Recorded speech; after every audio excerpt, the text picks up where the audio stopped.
Your Steve Jones Show podcast is loading now. The Steve Jones Show podcast is sponsored by Sunbury Motors, North 4th Street in Sunbury, and Sunbury Motors Kia, routes 11 and 15 in Hummel's Wharf.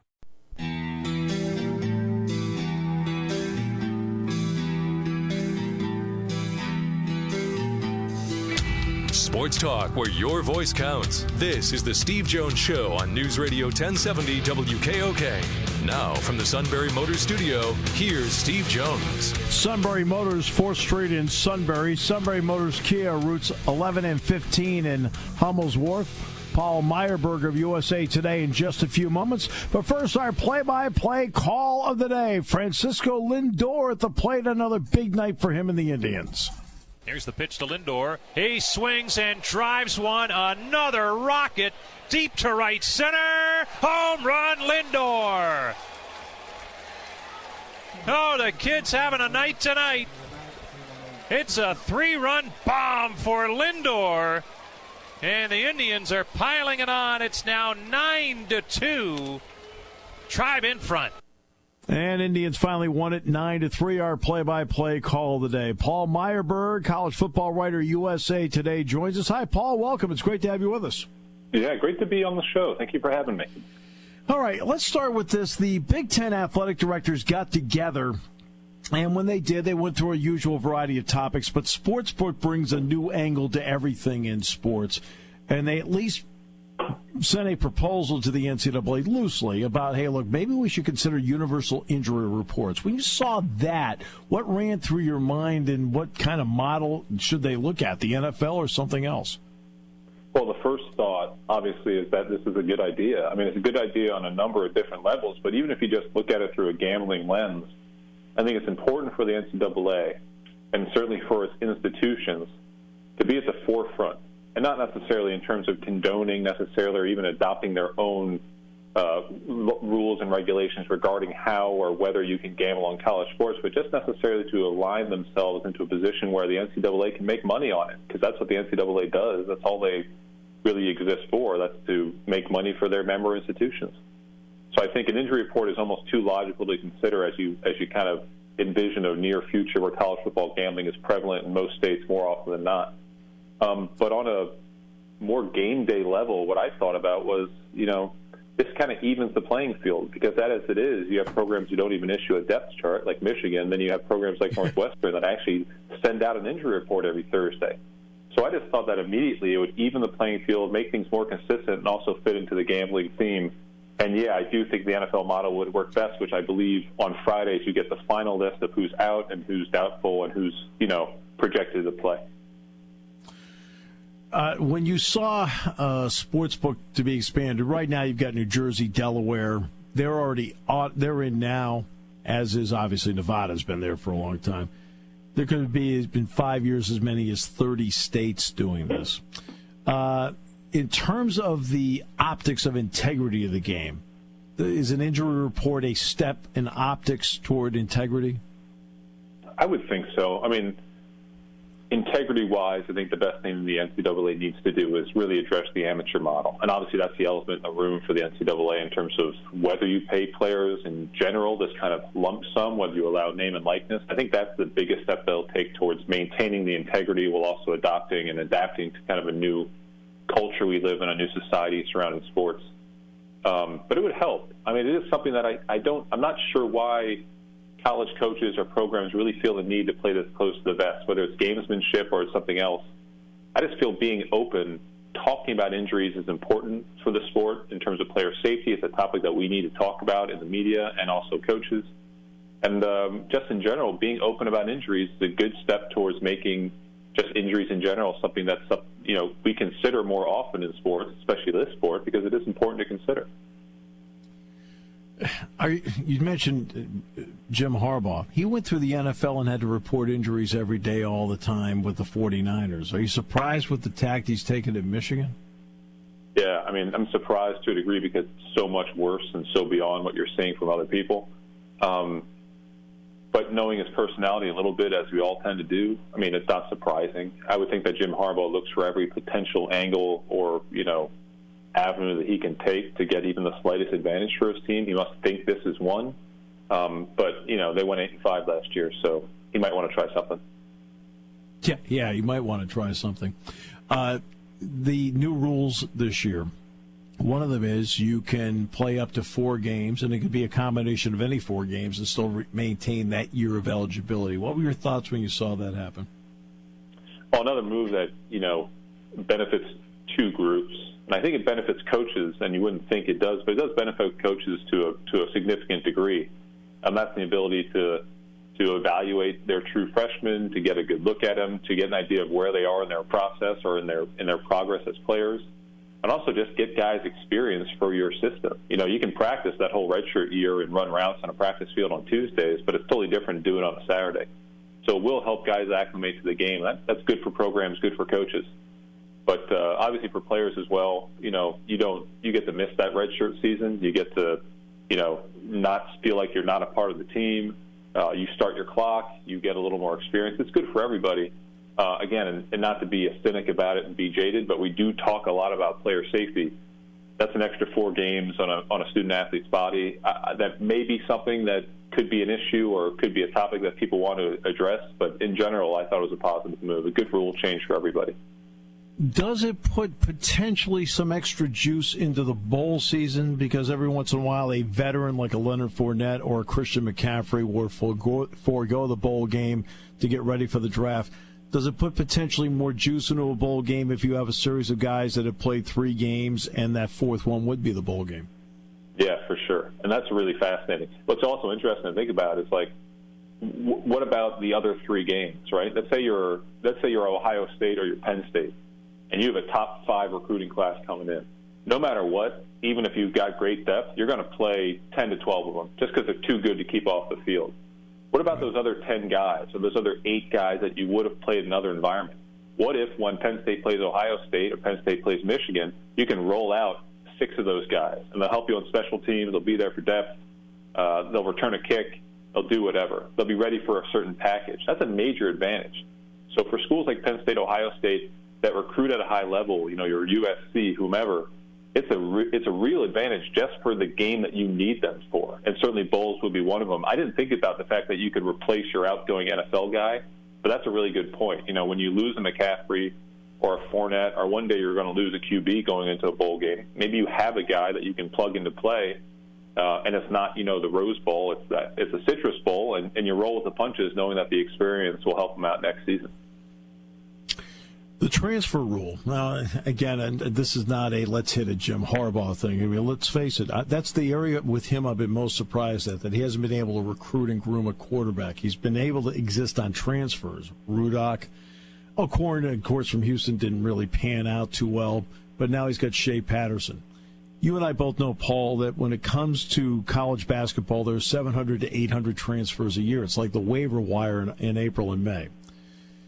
The new transfer rule says they can just walk in and say, look, I'd like a transfer, and within 48 hours, beginning October 15th, they have to be put on the list in the database. What did you think of that? Now, transfers are a major topic among coaches. I mean, I've heard coaches call them things like an epidemic because transfers are rising so much. I wrote a story a couple weeks ago, about a week back, about the kind of death of the career backup quarterback in college. And there's only 7 senior QBs in Division I FBS who are seniors, who are on scholarship and haven't transferred despite not starting a game. There's no guy who just stays for 3 or 4 years and sticks around. So it's an issue. But I do think this an issue in the sense that it does impact programs. What I'm interested in thinking about moving forward with the new transfer rule is, will it really lead to an uptick and this great increase in transfers? I'm not totally sold that it will. I mean, people could always have transferred before, and if you had the opportunity, just because you couldn't transfer from Alabama to Georgia doesn't mean that you couldn't transfer and played somewhere else. So I don't think it'll lead to a rise in transfers. I think it will make things easier for everybody. So I think that schools such as, in the SEC most of all, but even in other conferences, it makes things ugly, and it makes things difficult for everybody when you put out the list that says, oh, you can't transfer here, here's where you can. It's not a good look for the school. It doesn't help the player. So I think that gets that out of the way, and that's just good. I think that's a solid move forward. I think the one that really caught everyone's attention was Bo Ryan a few years ago when tried to get out of there, and he put down 26 schools he couldn't go to. Eventually he ended up transferring to Iowa, and he had a great career. So, yeah, I mean that's just crazy, and that shouldn't happen. And guys, some programs are good about it. Some programs will say best of luck, will help you on your way out the door. Other programs aren't, and like we said with injury reports, make it uniform, and make it consistent, and it's easier rules for everybody to follow. You'll see less rule breaking and tampering that way. All right, you mentioned rules, Paul. Here's one that's a game rule, and that is the kickoff rule, where you can fair catch it inside the 25, and it's brought out to the 25-yard line as if it were a touchback. What was your thought when you saw that? Well, they put this new come out to the 25 rule in a few years back. It's been fine. I mean, it changed the game a little bit, but not noticeably different in my mind. One thing that teams started to try to do, and a lot of coaches, special teams coaches, would just work at it, was trying to get that lofty kick that would go up at the 2-yard line with enough hang time, or getting out to the 25 wasn't a sure thing or even close to a sure thing. I hate that they're removing the strategy from it, because I do think strategy and those kind of things are kind of what makes football more than just unique. Kind of brings some thinking into the game, and I'll miss that. But on the other hand, not to harp on it, we talk about player safety again. This is why they make these moves. That's the total impetus behind it. I hate that it removes the strategy, but I do sense and see where they're coming from. And again, we'll get used to it and we'll just kind of adapt, but it will be a noticeable difference, I think, for those first couple of weeks, certainly for fans tuning in and expecting a return from the 5 or something. You know what, though, Paul? You and I are both around players. You put a running back, a receiver back there. He's the lone guy back there. He thinks he's going to make the play. I think we're going to see a handful of these, and it's probably going to be like an up guy that's a blocker. I mean, that's my opinion. I mean, it's a guess, but my opinion. Yeah, for sure. I mean, running backs and receivers are the same way. They want the ball. So if they're going to kick it to a guy at the 2, the idea that they're just going to be like, all right, let's take a knee or whatever, that doesn't make any sense, because guys are going to want to take a shot, because everyone thinks when they have the ball in their hand that they're about to score a touchdown. At the same time, I do think that teams are going to take advantage of it, and I think that's going to be more about the kick that, is along the sideline, or the one that, kind of gets caught at the 12 with a lot of hang time and you just don't want to take the chance. You'll see a lot of those as people get more and more comfortable, but I would hate to see no one return it at all inside the 25. I mean, I hate the idea that would be removed entirely. I mean, that's too much. I agree with you, but yet I look at the Alliance of American Football, the spring league that will start in February, and their rules include starting at the 25-yard line, no kickoff. In fact, I don't even think they have extra points. They'll have 2-point conversions. Is there a thought in your mind that down the road a few years from now that's the trend we'll see? Yeah, I do. And I mean, you're seeing it in incremental kind of steps in a process, but I do think we're headed in that direction where, if this is how you start, where you're trying in a subtle way to cut down on kickoffs. The next step, obviously, is just to cut them down entirely. What's next, though? I'm 100% all for making player safety the number one focus and concern for college football, because it's how you ensure that the game will definitely survive. Mm-hmm. But when do you stop? This isn't about defensive backs using their hands too much. This is a rule change that kind of steps on top of each other and leads to one thing after another. I just don't know where you draw the line. And that being said, if you want to remove kickoffs, fine, but let's not dramatically or definitively change the game that we play, because that's kind of why we appreciate it. Right. I see exactly where you're going with this. When the Supreme Court, I don't think it was a surprise. I knew New Jersey, you and I both know New Jersey had lost it every step of the way, but for some reason I think the gut feeling was they were going to win at the Supreme Court level on a states' rights issue, which they did. When it finally did get the 6-3 vote, what was your first thought about it? Well, I mean, your first thought from my college sports perspective was just the profound impact this is going to have going forward. I think the NCAA has made anti-gambling, rightfully so, one of its hallmark messages to student athletes, in addition to, not cheating, no drugs, no gambling. It kind of fits into what the NCAA has been about in terms of their amateur model for decades. But this is a floodgate moment, and there's too much money to be made in gambling for sports leagues and the NCAA to take a step back and say, well, go have at it. It's just not going to happen. So I think what you'll see certainly in like the near future as it becomes more and more prevalent, like we said, maybe the next 5 years is, you'll see championship events held in Las Vegas, and you'll see a championship event held in Delaware where they removed them because of where Delaware had stood on legalized sports gambling. And you'll see just an acceptance of it, that it's a way of life. I don't think you'll open up NCAA.com or NCAA.org and be taken to, the NCAA has your lines and here's your gambling website. I don't think we'll go that far, but you're going to see a seismic change. And certainly seismic change in how we cover the sport, because it doesn't have to be whispered about for a lot of people. You can say it out loud, and for a lot of people, that Tua Tagovailoa as the quarterback for Alabama, hey, that's really important, but what do you think about minus 13.5? That's the big thing. So certainly will also change the way the media covers the sport. For better or worse, I think it will have an impact. Have you thought in your own style about how you will or will not incorporate that into stories, or is it going to be on a case-by-case basis? I think for a lot of people, you got to sit back and think about every week doing something about it, and writing about it. Because, like I said, it's an important part of the game. It's an important part of the game when you're not even, in a work setting. You're sitting at a bar with your friends, or you're, in line at the grocery store. It's a conversation piece. So I do think it's an important thing for everybody to cover because there is a national interest in it. Obviously, you wouldn't pick the games, or I wouldn't pick on the games myself because I'd lose, but also because it would be probably a little bit wrong. But I do think that, you have to include it in your coverage because it's what people are going to be talking about. The ability to do that is, again, I don't know if we can really explain it, just how big it is to be able to have this out in the open rather than, just kind of on the tertiary or the outside of the game. Yeah, because my thought process has been the guys and the men and women that have been gambling on games for years, whether it's Nevada or offshore, they're just going to keep doing what they've been doing. Now, maybe they'll do it at a state level as opposed to offshore. We'll see. But it's going to be, to me, the person that wants to go 10, 25, 50, 100, 500 on a game that hadn't done it before, didn't know how to do it, or avenue now can do it. I think that's going to be the difference maker. At least that's my opinion. Yeah, for sure. It makes the casual person, it opens it up to the casual person, and the casual guy who thinks he knows who's going to beat the Yankees and the Blue Jays is going to throw a little down. Hey, I can do it. I can go on the internet. I don't need to go to some strange, Eastern European website to do this. I can just go on the internet and throw $500 down. So I think that is an opener for a lot of people, and I can't even imagine the money that's going to pour in. It's going to be in the hundreds of millions of dollars on sports gambling every year when this goes even past 7 states. When it gets to 10 or 15, the money's going to be unbelievable.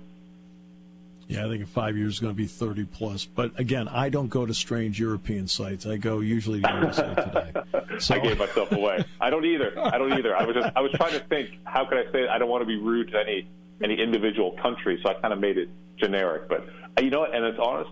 I have never gambled on sports. That's predating I've never done it in my life, and I don't think I ever would because I know how fickle this sport is and how impossible it is to bet. How can you really know if North Texas is going to lose to Georgia by more than 21 points? How could you know? We don't. Now, I do teach a sports broadcasting class at Penn State on top of my other duties. And I've told them, I said, look, when it comes to gambling, do whatever you want. I've always told them that. Do whatever you want. I said, but don't gamble a dime on the game you're covering. Yeah. Definitely don't do that because there's a line there that you don't want to cross professionally that would, because clearly, you're covering a game and it's -3 and they get a field goal in the final second and they win 17-13. That's not going to bleed into how you cover the game. Right. Come on. Right. It skews either way. Say they win, you're too euphoric about what you just saw, or if it goes the wrong way, you're too negative about what you saw. Right. Don't do that. I would suggest to your students the same. And if they go to Penn State, they're already headed for greatness. Don't gamble on sports. Don't do that. That's just bad. Hey, Paul, thanks so much. Have a great holiday. I really appreciate the fact you gave us time today. And on short notice, too. We really appreciate it. Of course. Yeah, have a great 4th, everybody listening, and I hope to talk to you again soon. Hope so, Paul. Outstanding Paul Myerberg, college football writer, USA Today. We'll come back, final half hour. We're going to talk more about this topic. Also about a great article is written about Andy Russell. They see it the way we see it. The heck with how many Steelers are in the Hall of Fame. He should be in the Hall of Fame. This goes back to a conversation Jack and I had when we were driving back from Maryland together, and we talked about this. And believe me, if I mention Andy Russell's name to Jack, he'll wax poetic about the kind of player Andy Russell was, and the kind of guy, too, which everyone in our area knows. Fritz knows it better than anybody. We'll come back with more in a moment on News Radio 1070 WKOK, brought to you by our good friends at Sunbury Motors. When it comes to car buying, there's the other guy's way, and then there's the SMC way. The other guys force you into a vehicle you really don't want. The Sunbury Motors way lets you take the time you need to browse, ask questions, and take the test drive and think on it. For over 100 years, the Mertz family and all their employees have made your experience the most pleasant one you'll ever have. The other guys won't offer you the best price for your trade, no matter how much they say they will. The SMC way is their promise to provide you with the most money the market shows your vehicle is worth. The SMC way is to offer you all applicable factory rebates on new vehicles and generous discounts. Looking for a pre-owned vehicle? The SMC way checks each vehicle in a 200-mile radius to determine the lowest price, then beat it. It's the lowest price promise, just part of the SMC way. The choice is up to you, the other guy's way or the SMC way. The SMC way wins every time. Sunbury Motors Company in the North 4th Street Auto Plaza, Sunbury, and at sunburymotors.com. Selling more cars and satisfying more customers for over 100 years. Taking your calls at 800-795-9565. This is the Steve Jones Show on News Radio 1070 WKOK. Now from the Sunbury Motors Studio, here's Steve Jones. Sunbury Motors, 4th Street in Sunbury. Sunbury Motors Kia, routes 11 and 15 in Hummel's Wharf. News Radio 1070 WKOK, your home for the Philadelphia Phillies, who swinging back into action tonight at 7:05, 6:30 the airtime as they take on the Baltimore Orioles. Zach Eflin goes tonight for the Phils. He's 6-2 with a 3.02 ERA, and Alex Cobb will go tonight for the Orioles at 2-9 with a 6.75 ERA. Cobb in 74 2/3 innings has given up 104 hits. That is a huge number. 104 hits and 74 in the third innings. Wow.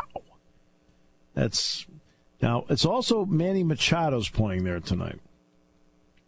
Machado's had himself quite a year. 21 home runs, 59 knocked in, and he's hitting .310. So despite everything that's gone wrong for the Orioles, who right now are 35 games under 500. 35 games under 500. Machado's having an awesome year. 21, 59, .310. Wow. You have to think about it. It's awfully tempting. The problem is the one area of baggage that comes into play here with Machado, it is the contract. It is up at the end of the year. So you are risking rental versus long-term solution. I know that I know in reading articles, the Orioles evidently really like J.P. Crawford. No offense.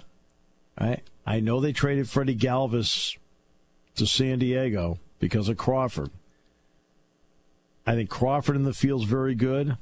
I think Crawford at the plate is a liability.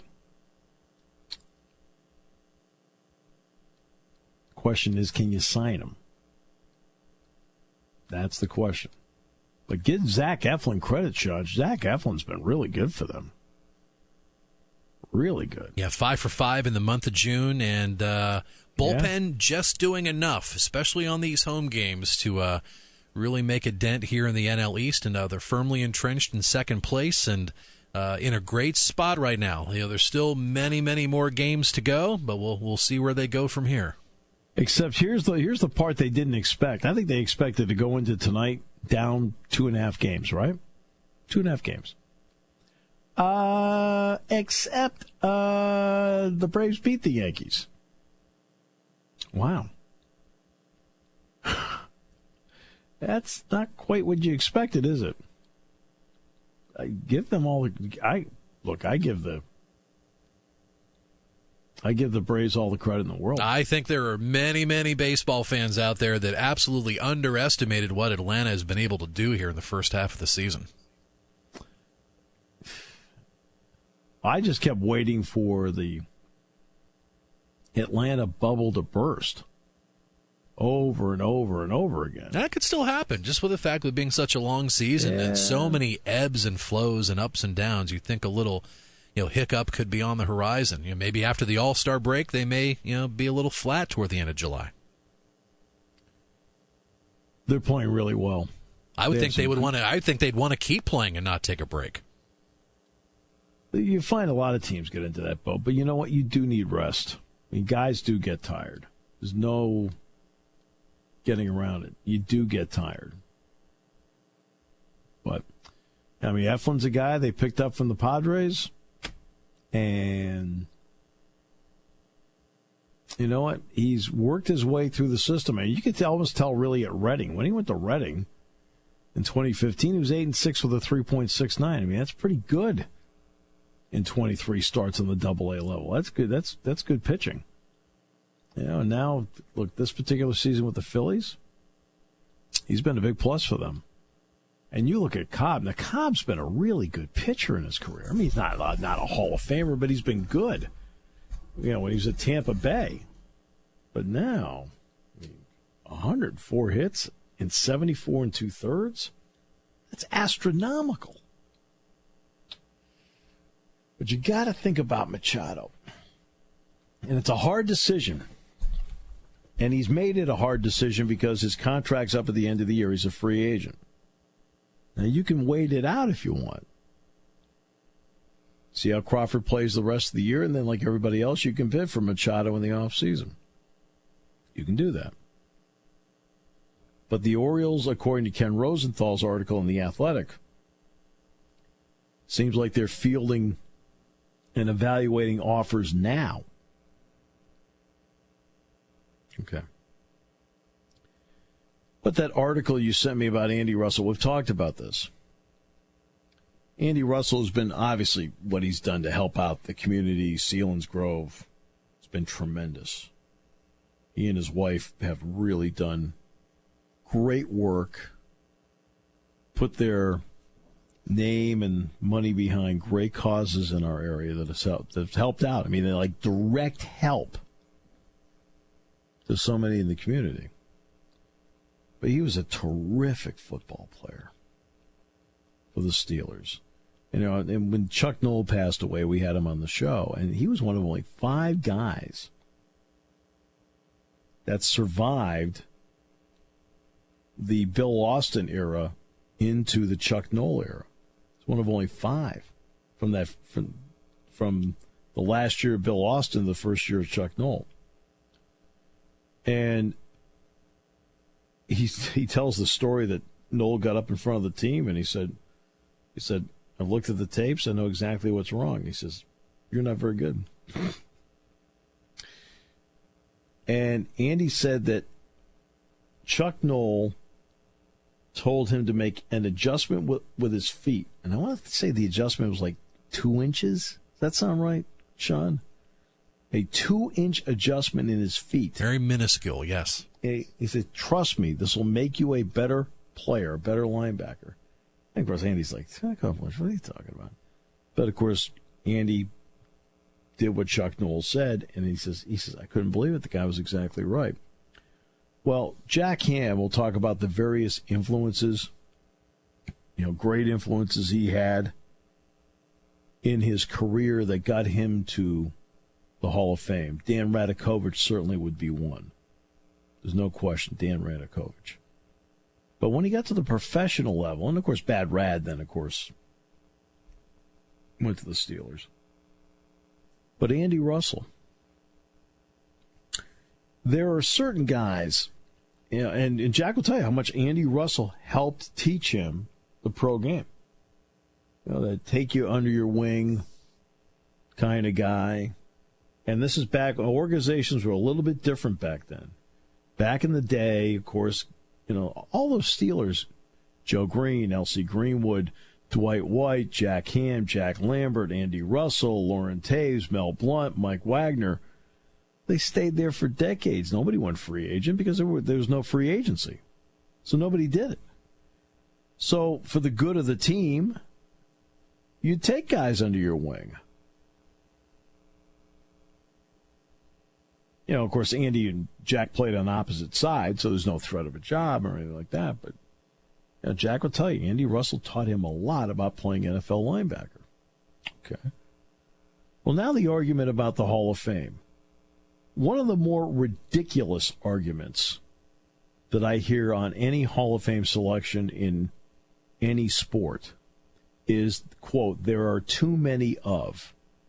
So let's keep this in an NFL mode. There are too many 1960s Green Bay Packers. We had Jerry Kramer on the Friday before the Super Bowl, which was the day before they announced the Hall of Fame. The next day, Jerry got into the Hall of Fame. And that's why when I see a Terrell Owens, I know I'm going to go on a tangent for a moment. When I see a Terrell Owens going to make his Hall of Fame speech at his college and not in Canton, because I think he feels snubbed that it took, 3 years to get in. You know, would you like to sit down with Jerry Kramer and ask him how much he cherishes it after 4 decades? And Jerry Kramer, in my opinion, should have been in the Hall of Fame years ago. We all have our different opinions, but I thought Jerry Kramer was a heck of a player. And not just because of the block on the goal line against Dallas. Jerry Kramer played really well his entire career. But the argument was, geez, there's so many Green Bay Packers. I mean, you already got Forrest Gregg and Bart Starr and Paul Hornung and Jim Taylor and Willie Davis and Dave Robinson, you know, Herb Adderley. You keep going on, all the Packers from the 60s that are in the Hall of Fame, including Vince Lombardi. I mean, do we need another one? You hear that argument. That's ridiculous. When it comes to the Hall of Fame is on individual merit, regardless of name of team. Now, obviously, winning championships accentuates the profile. I understand that. That's why you look at the 1970s Minnesota Vikings. There aren't a lot of the 1970s Minnesota Vikings in the Hall of Fame. They lost 4 Super Bowls in the 1970s. I realize it was the 69 season. Super Bowl 4 was in 1970. So, I mean, they lost 4 Super Bowls in the 70s. And they don't have that many players. And it's kind of a big deal that Mick Tingelhoff, the center, got in. You know, and obviously Alan Page is in, people like that. But they didn't get a lot of guys in to the Hall of Fame. So I know that winning does sway how you're viewed. That's why it was the Boogie Cousin thing that we talked about with Dieter Kurtenbach is so interesting. Is our opinion of him going to be different as a player should the Warriors win next year and he is an important part of it? I think that's an interesting question to ask now. Now let's bring it back to Andy Russell. There's so many Steelers from the 70s in the Hall of Fame. My goodness, you got Bradshaw, you got Harris, you got Swan, you got Webster, you got Stallworth, you got Ham, you got Mel Blount, you got Joe Green. No. And so there are too many Steelers. It has nothing to do with how many are from one group in. It's individual. And to me, Andy Russell can stand side by side because I watched him play. This is not somebody reading articles and saying that Andy Russell should be in based on what I've read or out based on what I read. This is, I watched him play. He was really, really good. Really good. Did I think he was Hall of Fame good when I was watching him? Yeah, I thought he was Hall of Fame good when I was watching him.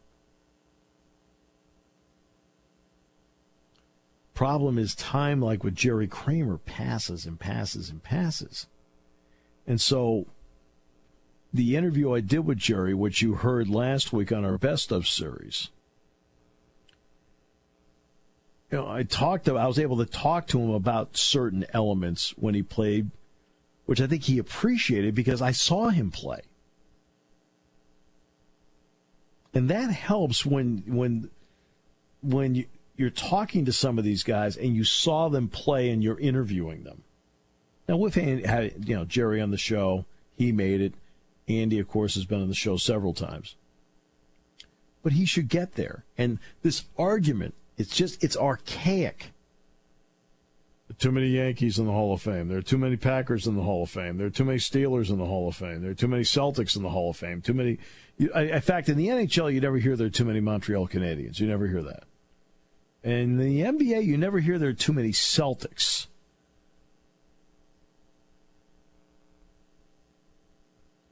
Or Lakers. You never hear there are too many Lakers. But you do hear in football there are too many fill in blank. Now, we haven't quite heard yet too many 49ers. I think Roger Craig should be in. It's just me. I think Roger Craig should be in. I think when it comes to the Packers, I think of that era, Jerry Kramer is the one guy I've always felt strongly should be in. But there's nobody else from that team any longer that I look at and would put in that category. With the Steelers, Andy Russell's one of those guys. And with the 49ers, a guy I look at is Roger Craig. I think he ought to be in, too. Now, I know it's not easy. It's not easy to do this. Because there are only X amount of selections. Now, you're talking, right now, 32 teams, 45 guys each team. That's a lot of players that you run through. That's a lot of players you run through. Tony and Shamokin, how are you, my friend? Great to hear you again. Oh, it's been a while. How about Alex Karras? Alex Karras should be in, too, from what he did with the Detroit Lions, because I thought he had a great career. And it's interesting how Paul Hornung was never really penalized in terms of Hall of Fame thought for his suspension for gambling, but you always felt Alex Karras might have been. I thought Alex Karras should have been in, and I don't think it's Paul Hornung because he played for the Packers. I think it's because he played for Notre Dame. Well, it's the Pro Football Hall of Fame. I think if Peter King was on here, I think he'd tell you differently. That has something to do with it. And how about the 58? I don't know if you ever heard this story. It goes with Gambling Hall of Fame. The 58 Giants-Colts game. Remember that game called the greatest ever? Oh, I mean, okay. When the 58 game with the Giants and Colts was played, I was a week away from my first birthday, so I've seen tape. You've heard about the game, right? Yes, it was absolutely. The overtime game, Alan Amici, Johnny Unitas, Raymond Berry, all the way Charlie Connerly, everybody. Frank Gifford. That was a 4-point line on that game. The Colts had a first down on a 1-yard line. All he had to do was kick a field goal to win it. But Cal, I believe, that's why they ran for the touchdown. It's interesting. If they had kicked the field goal, what would Rosenblum have got? A trophy. Well, he would have received a trophy, but you know what? You and I both know that field goal kicking in that era, look at the stats, not exactly of today. All right, you don't make it to the 1-yard line. Where the Giants going to go with that Colt defense at that time? They get the ball back, they do it again. No, I know. I understand what you're saying, but I just can't imagine Johnny Unitas, who called all the plays, sitting back thinking. I could imagine Johnny Unitas. Them guys didn't make that much money. No, they did not make that much money, no. I mean, that wouldn't surprise me. I remember the Eagles used to scrimmage down at Hershey Park Stadium.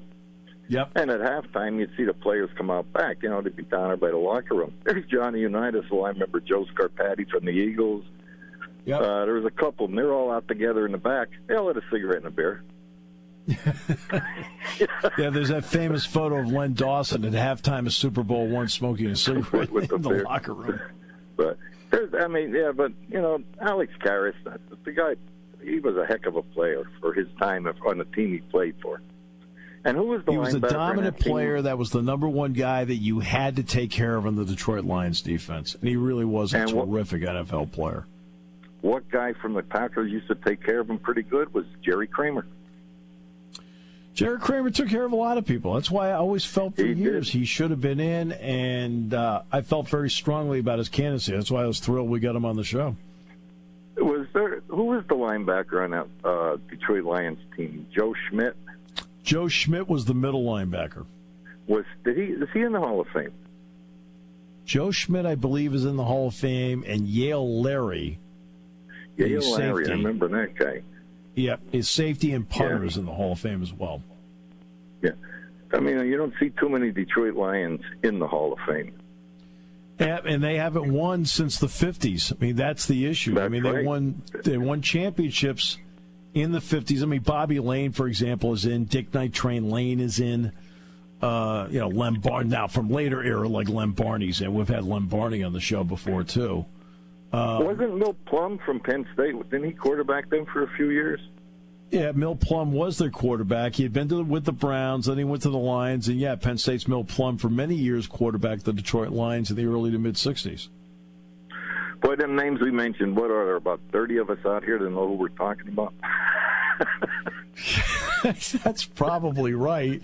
I was doing a Spikes game last night on radio, and I started talking about, because the cover of the Cardinals Media Guide is looking back at the 50th year of Bob Gibson's 1.12. And so I was going through Kurt Flood and Lou Brock, and I was talking about Gibson, how they won in 67. And I looked over to the writer's box, and it was almost like I was speaking a foreign language. That's like we were talking about the old Eagles, and you mentioned Pete Pios. I mean, who? What? Hey, let's talk about Tom Woodishick and Pete Retzlaff.